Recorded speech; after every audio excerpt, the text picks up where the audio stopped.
So what we do with folks is we ask them to look at their values, their strongest values, their core values, wrestle with the issue of, are these the values I'm living by, or are these the values I aspire to?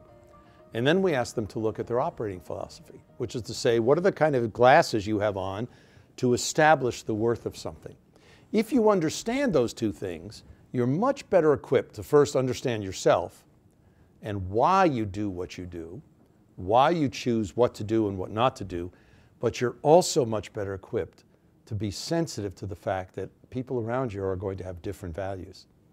What's more confusing is they're going to have different ways of establishing value. So you can have somebody who's very pragmatic and somebody who's very humanistic. I mean, I had two 40-year-old executive MBAs not too long ago who sat in the room after doing this exercise. Both of them had family value as their number one value. One of them was a very successful consultant.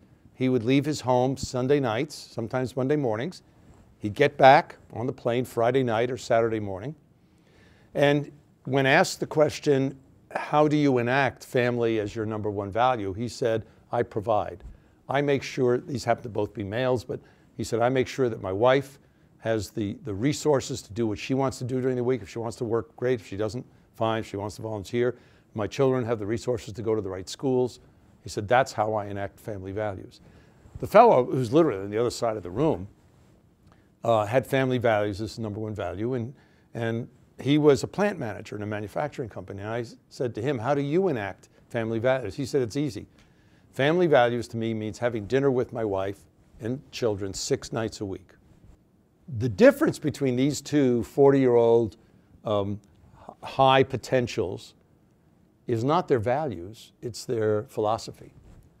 The first one had a dominant pragmatic philosophy. He did things because they created the resources to do other things. The second one had a much more humanistic philosophy. To him, it had to do with time with his family. So in our programs, what we try to do is help people sensitize themselves to their own values and philosophy and those of others.